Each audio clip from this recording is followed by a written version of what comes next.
Última llamada. El coronavirus es real y es hora de despertar. Hay que tomar las medidas de precaución. Quédate en casa. Se van a saturar los hospitales con casos graves. Se van a tener muertes que todavía podemos evitar. Debemos de disminuir la transmisión. ¿Cómo? Quédate en casa. Hola, soy Bobby y soy médico pasante en el servicio social. Y ya basta, tenemos que darle la importancia debida a la pandemia. Te voy a explicar con evidencia por qué es importante quedarnos en casa. Hay que compartir la información, este es el último llamado.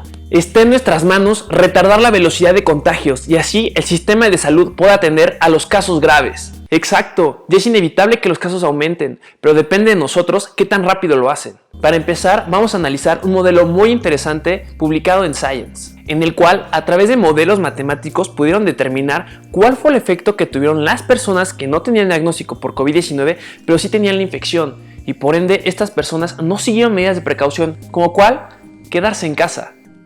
Lo que hicieron los investigadores fue dividir a la población en dos grupos. El primer grupo fue el que llamaron pacientes con infecciones documentadas, los cuales tenían infección por COVID-19 y llegaron a presentar sintomatología grave, lo cual los llevó a realizarse la prueba, la cual fue positiva. El segundo grupo, el cual denominaron pacientes con infecciones no documentadas, eran pacientes que tenían infección por COVID-19 pero presentaron sintomatología leve, limitada o asintomática, por lo cual no se les realizó prueba para saber si tenían COVID-19. Así es, tiene que quedar muy claro, las personas asintomáticas pueden transmitir la enfermedad. Para que quede claro, te invito a ver mi video acerca de los signos y síntomas y qué es lo que debes de hacer en caso de presentarlos. Y si todavía tienes duda o un poco de curiosidad, te dejo un artículo del New England Journal en el cual explicaban que la carga viral en pacientes asintomáticos era la misma que en pacientes sintomáticos. Esto nos habla del potencial infeccioso que tienen las personas asintomáticas como las sintomáticas. Pero por ahora, regresemos al análisis. Entonces utilizaron estadística bayesiana, la cual nos da la probabilidad de que haya ocurrido un evento gracias a la información de un evento que ya sucedió. A ver, en pocas palabras, tenemos un evento B. De este evento B tenemos cierta información y gracias a esa información podemos obtener la probabilidad que haya ocurrido un evento A. Ya teniendo eso claro, también debemos de conocer que se hizo una corte en el tiempo. ¿Cuándo? El 23 de enero. El 23 de enero fue cuando se tomaron restricciones en el transporte en ciudades aledañas a Wuhan, como cuáles cancelación de transportes a la ciudad de Wuhan, suspensión de autobuses, trenes subterráneos y ferries, cierre de aeropuertos y estaciones de tren a los pasajeros salientes. En pocas palabras, los residentes no podían abandonar su ciudad excepto por razones especiales. Y para terminar de englobar la situación que existía en China antes del 23 de enero, vamos a analizar datos de la Comisión Nacional de Salud de la República de China, en la cual reportaron que el 22 de enero existían 571 casos confirmados y el 23 de enero había 830 casos confirmados. ¿Recuerdas cuántos hay en México actualmente? Ahora vamos al análisis. Vamos a comenzar desde la primera infección que existió en Wuhan en el 2019. También debemos de considerar la corte en el tiempo que ya les mencioné. Lo que lograron determinar los investigadores es que antes del 23 de enero, los pacientes confirmados con prueba positiva solamente representaban un 14% de todas las infecciones que existían en ese momento.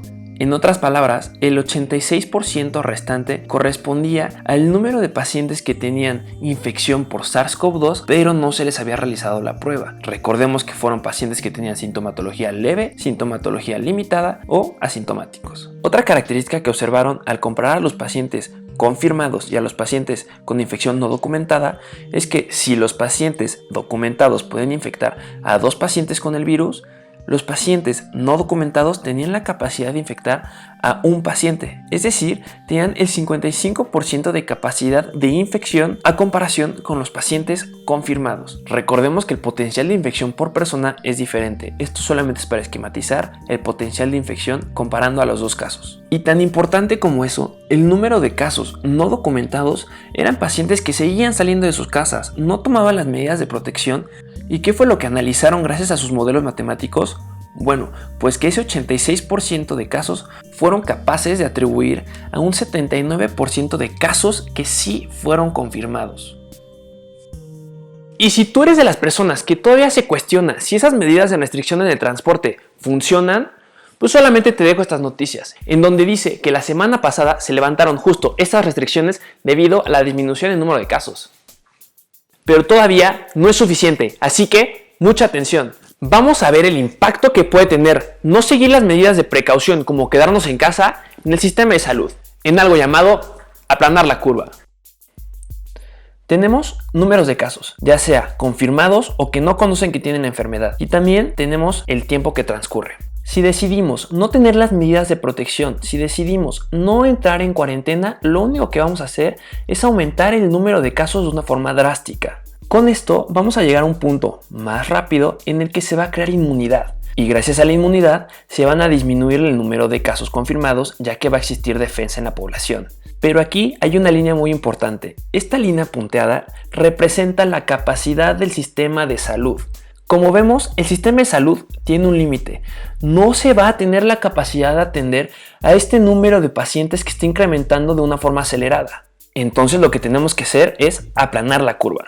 Lo cual consiste en que si tomamos las medidas de protección, si tomamos las medidas y estamos en cuarentena, si dejamos de conglomerarnos en lugares donde haya mucha gente, vamos a hacer que el número de casos, que claro, va a seguir aumentando, pero va a aumentar de una forma más desacelerada. Y así, cuando alcancemos el punto máximo de gente infectada, nuestro sistema de salud siga teniendo la capacidad de atenderlos y de esta forma se pueda disminuir el número de afectados sin tener repercusiones en el sistema de salud. Y así de fácil, te lo voy a resumir. Si no tomamos las medidas de precaución y nos quedamos en casa, el sistema de salud no va a tener la capacidad para atender a tantos pacientes. Consecuencia, va a morir gente. Y si para ti todavía no es suficiente, porque conoces mucho más que la gente que está publicando en revistas de alto impacto como The New England Journal of Medicine o The Lancet, te lo voy a explicar con manzanas. ¿Cómo? Citando. En primer lugar, la cancelación y suspensión de eventos masivos es crítico para mitigar una pandemia. Históricamente, este tipo de eventos han sido la fuente de que enfermedades infecciosas se dispersan de forma global. Los eventos masivos se deben suspender. Pero conociendo la naturaleza del virus SARS-CoV-2, los acarreadores asintomáticos y la transmisión, se deben de tomar estrategias como autoaislamiento o cuarentena y promover el lavado de manos y el distanciamiento social. Y este tipo de medidas son para retrasar las grandes oleadas de pacientes, nivelar la demanda de camas en el hospital, al tiempo que protegemos a los pacientes que están más vulnerables, como pacientes mayores de edad y pacientes que tienen comorbilidades. Aplanar la curva, disminuir la propagación de COVID-19 es crítico. El sistema de atención médica no puede soportar la afluencia masiva de casos infecciosos en departamentos de urgencia y en los hospitales. Los casos con síntomas leves deben de quedarse en casa. ¿Y sabes cuál es uno de los factores más importantes que llegan a alterar si tenemos mayor capacidad del sistema de salud o menor capacidad del sistema de salud? La salud de los médicos. En Italia, el 20% de los médicos que llegó a prestar atención a pacientes con COVID-19 se infectó y algunos murieron. Eso llevó a que algunas ciudades empezaran a reclutar a más médicos para la atención de pacientes. ¿Y por qué pasaba esto? Pues una de las razones era porque hacía falta equipo de protección personal, como cuál, mascarillas. ¿Tú sabes quién era el principal exportador y productor de cubrebocas en el mundo? China. A ver, atención, no te estoy diciendo que corras y vayas a comprar la mayor cantidad de cubrebocas. Ya lo hicieron. El equipo de protección, como las mascarillas N95, tiene sus indicaciones específicas y es para el personal que está en la atención de pacientes con COVID-19. Sin un adecuado equipo de protección personal, el personal de la salud se enfermará, poniendo en riesgo el funcionamiento total del sistema de salud. No seamos parte del problema, no hagamos compras desmedidas si no es lo indicado. Te lo repito, sin personal de la salud, el sistema de salud no va a funcionar. Y ahora, ya lo sabes. Recuerda que toda la información de la cual estuve hablando está citada en la descripción del video. Si tienes alguna duda, no olvides dejarla en los comentarios. Recuerda que nos tenemos que lavar las manos, tenemos que mantener la distancia entre personas y muy importante, quédate en casa. No olvides en suscribirte, no olvides en darle me gusta y comparte que la información fundamentada llegue a todos. Nos vemos a la próxima.